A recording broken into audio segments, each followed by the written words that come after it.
Lake Oliver Dam. On October 27, 2020, a 31-year-old commercial diver named Alex Reed Paxton was assigned what appeared to be a routine job at the Lake Oliver Dam in Columbus, Georgia. His task was straightforward: inspect the chain on one of the control gates of the dam's electrical system and check for any damage. It was the type of work Alex had done many times before. Standard procedure, no apparent complications. Lake Oliver Dam is a massive hydroelectric structure on the Chattahoochee River. Inside, water flows through giant pipes called penstocks, which carry it to turbines that generate electricity. These pipes are among the most dangerous areas for any diver to work. The primary threat is differential pressure, commonly called delta P. This occurs when water rushes through a small opening, creating an incredibly powerful suction force. The pressure difference can pin a diver against a wall or pull them directly into the opening. Once trapped, escape becomes impossible. The force is simply too strong for any human to overcome. Because of this known danger, strict safety protocols exist for any dive work near dams or intake systems. One of the most critical is the lockout-tagout system. This procedure requires teams to identify every potential source of energy, valves, turbines, electrical systems, and shut them off one by one before a diver enters the water. Each closure is documented on a detailed checklist. Each step is verified by multiple team members. The system is designed to eliminate any possibility of active water flow during a dive. But on this particular day, something went catastrophically wrong. Alex dove into the water and began his inspection of the chain. The water was calm. Everything seemed normal. He worked methodically, moving along the structure as he'd been trained. However, unknown to Alex or anyone on his support team, a valve controlling a 10-inch pipe used to activate the dam's turbines had been left open. It wasn't on the checklist. It hadn't been shut off. It hadn't been verified. As Alex moved down the chain, his arm was suddenly pulled toward the pipe opening. The suction force was immediate and overwhelming, approximately 850 pounds of pressure. His arm was sucked into the 10-inch pipe up to his shoulder. The force pinned his chest flat against the pipe opening. He couldn't pull away. He couldn't move. The pressure was crushing. Even with his diving equipment, Alex couldn't breathe. The massive force pressing against his chest prevented his lungs from expanding. Air couldn't get in. Within moments, he lost consciousness. He was trapped underwater, held in place by a force no human could resist, slowly dying from lack of oxygen.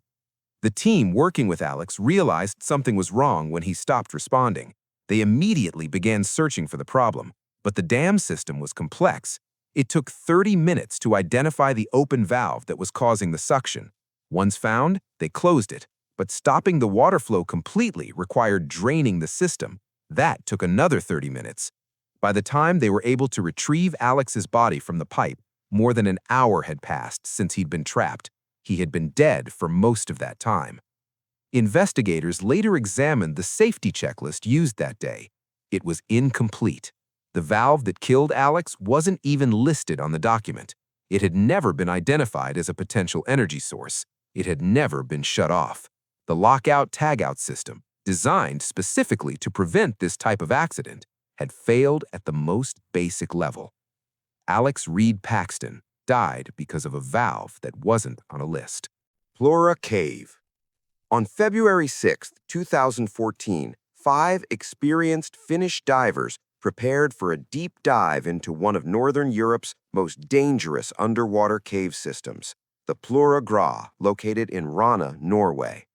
This network of water-filled tunnels connects the Plura sinkhole to the Steinøglaflage dry cave, stretching several kilometers and reaching depths of up to 426 feet.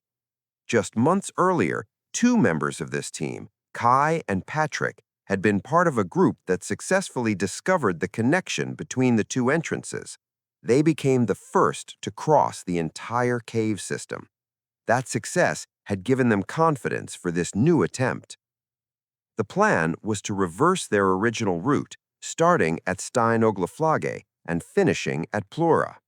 After a 15-hour journey from Finland, the team arrived well prepared. To minimize the risk of disturbing sediment that could cloud their vision and make navigation impossible, they divided into two groups. The first team would begin their dive 2 hours ahead of the second. Both teams planned to complete the traverse in approximately 5 hours.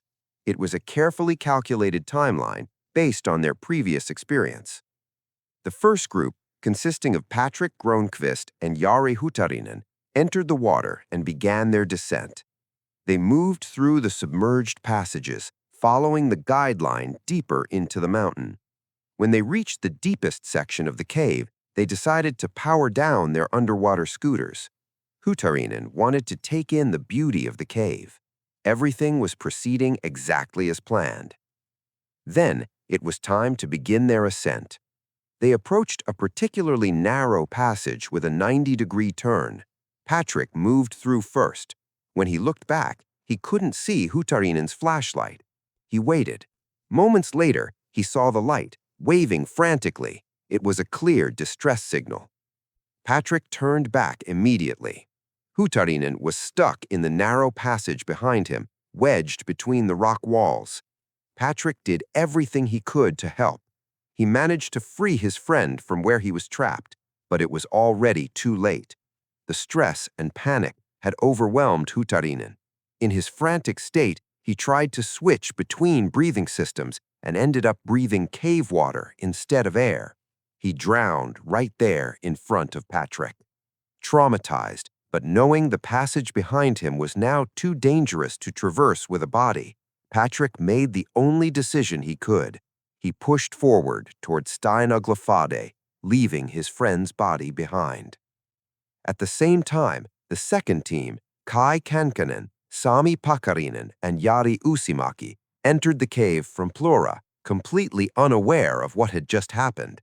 They descended to the deepest section, where Hutarinen had died. Pakarinen, who was leading, told Uusimäki about discovering Hutarinen's body in the passage. Uusimäki began panicking immediately. Kai, following behind, saw his friend in an extreme distress. He knew that if Uusimäki didn't calm down, he would lose his breath and drown. Kai tried desperately to calm him, but his attempts were useless. The panic was too overwhelming.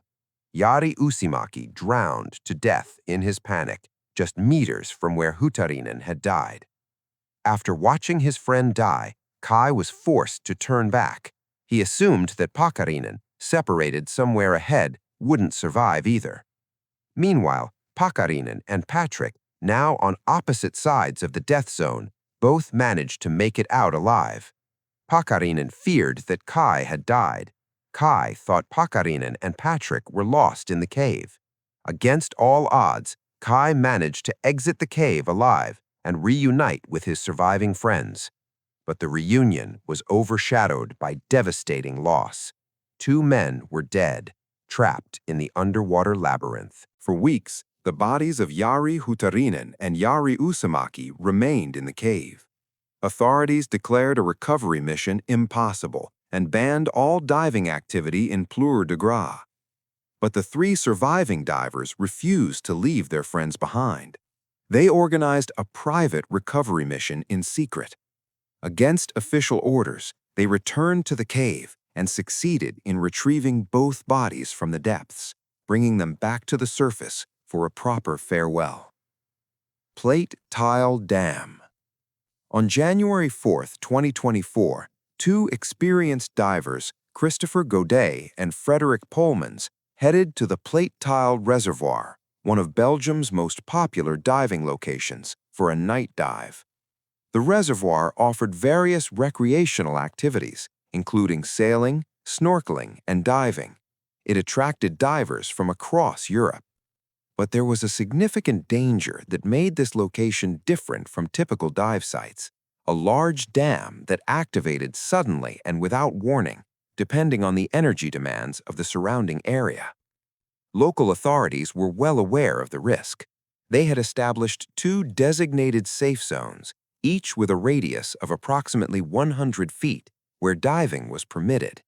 Going beyond these zones was extremely dangerous. It could lead divers directly into the dam's active zone, where they would be exposed to the intake tunnels. Making matters worse, the dam's intake tunnel entrances had no protective grids. These grids required frequent replacement every 2 to 3 months, and they were often not in place. One concerning aspect of Christopher and Frederick's dive was their choice of equipment. They were using closed-circuit rebreather gear, designed specifically for extended dives that go far beyond recreational limits. They also carried underwater scooters, devices used to propel divers quickly through the water over long distances. This equipment suggested they might have planned to explore well beyond the safe zones, closer to the dam itself. Whether this was intentional remains unknown. At around 5 p.m., the two men submerged into the cold water. They descended to a depth of 45 meters, positioning themselves near the dam's intake tunnel. At first, they likely heard nothing. The dam was not operating. The water around them would have been relatively calm. They may have felt safe. Then, at some point, they probably heard it, a faint hum in the distance. The dam had activated. 3 of the dam's 4 reversible pump turbines powered on simultaneously. Within seconds, an overwhelming suction force developed at the intake tunnel. The differential pressure was massive and immediate. Both divers were pulled toward the dam. They were sucked into the intake tunnel before they could react or escape. Later that evening, Frederick's son became concerned when his father didn't answer his phone calls. He drove to the reservoir and found his father's car still parked in the lot. Sensing something was seriously wrong, he immediately contacted the authorities. Rescuers began searching that night. They discovered damaged diving equipment in the water. Although they couldn't immediately confirm it belonged to the missing men, it raised serious concerns. Poor weather conditions and limited visibility forced them to halt the search temporarily. They resumed at 10 a.m. the next day, deploying helicopters equipped with thermal imaging cameras. After 46 hours of intensive searching, human remains were recovered from the reservoir. An autopsy confirmed they belonged to Christopher Godet and Frederick Polmans. We may never know whether they intentionally went so close to the dam, though their equipment strongly suggests they planned to push beyond the safe zones. What is certain is that differential pressure claimed 2 more lives.